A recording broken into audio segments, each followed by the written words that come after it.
Now, there's a story in the Times today about a new feature on LinkedIn. You can now add a pronunciation soundbite next to your name. Now, the producers have deliberately not given me any pronunciation guides for my next two guests. So let's see how I manage to introduce them. And they're not called John and Jane Smith, I can tell you. I've got Helen Olszewska, who runs Seashell, a social media agency, and Suchandrika Tia is a journalist and comedian. How did I do? Helen? Very well. Say it properly. Suchandrika, and then T is actually my middle name. Chakrabarti is my surname. Okay, so we've only got two of your three unpronounceable names.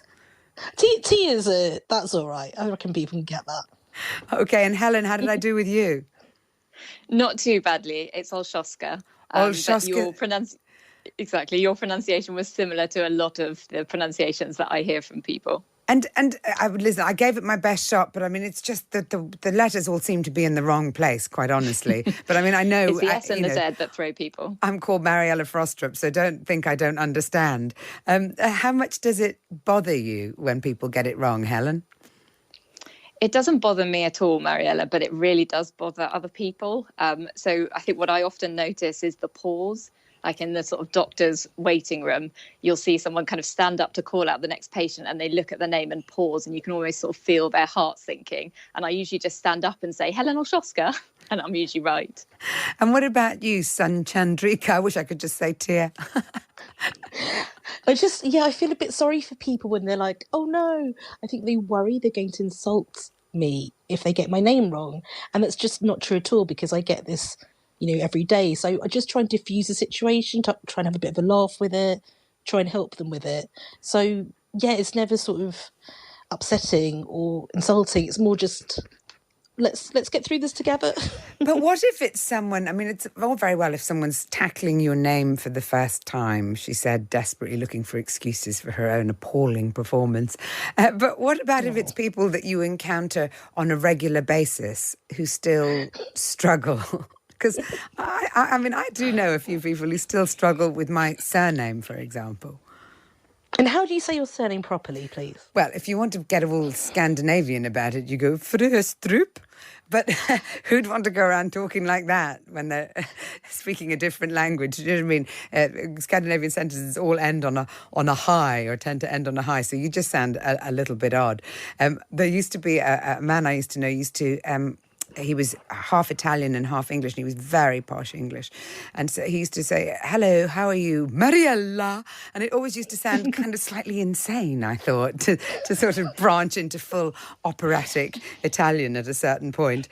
What are the worst mispronunciations that you two get? Or the worst sort of... I mean, does it bother you if people do it on a regular basis that know you, or does that not happen to you?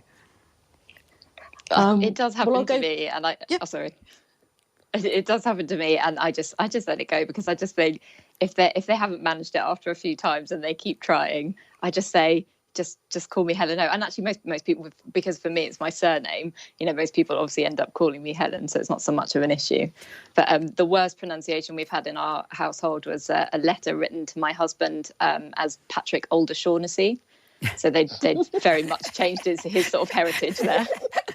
And Suchandrika, once they've got your first name out, they've still got an Everest to climb with the next two. So do people still struggle with it, that you know well? Well, and what's the worst version? Chakrabarti people are kind of generally fine with, because there are other Chakrabartis out there that you hear about in the media. But Suchandrika, one of my favourite ones that someone did was Suchandrika, like really sort of made it a bit French. Nice. And sometimes people roll that R at the end, and I was like, maybe for 2021 I'll go for that. But the worst one was my biology teacher at school, so like 5 years of senior school, went for Suchandrika. And I was 11 when she first came out with this, and the class obviously mocked me for it. But just, I don't know, I had to really give it to her for the creativity. She saw these letters, and that's where she went with it. I mean, in a way, why not? So I just left it for 5 years. And if she ever thinks of me, she probably still calls me that. Well, I called my daughter Molly to make things uncomplicated, and she complains all the time that she doesn't have a complicated name, so you can't really win. Helen, I wondered just finally, how have people responded to the new feature? Is it helping LinkedIn to build up users again? Yeah, I think, well, LinkedIn's had this sort of historic problem that people use it as an online CV, but they don't go on there all the time. So they don't have that level of monthly active users that are really valuable to them. So this is just another way to encourage people to get on the platform, find out how someone's name's pronounced, and maybe have a scroll through the home feed at the same time, and for them to sort of increase that engagement. Helen Go on, go for it. Helen Osholska from the social media agency Seashell, and Sachandrika Tia Chakrabarti, journalist and comedian. Thank you both very much indeed. And now, with a sigh of relief, over to news and sport from Rachel Jewell.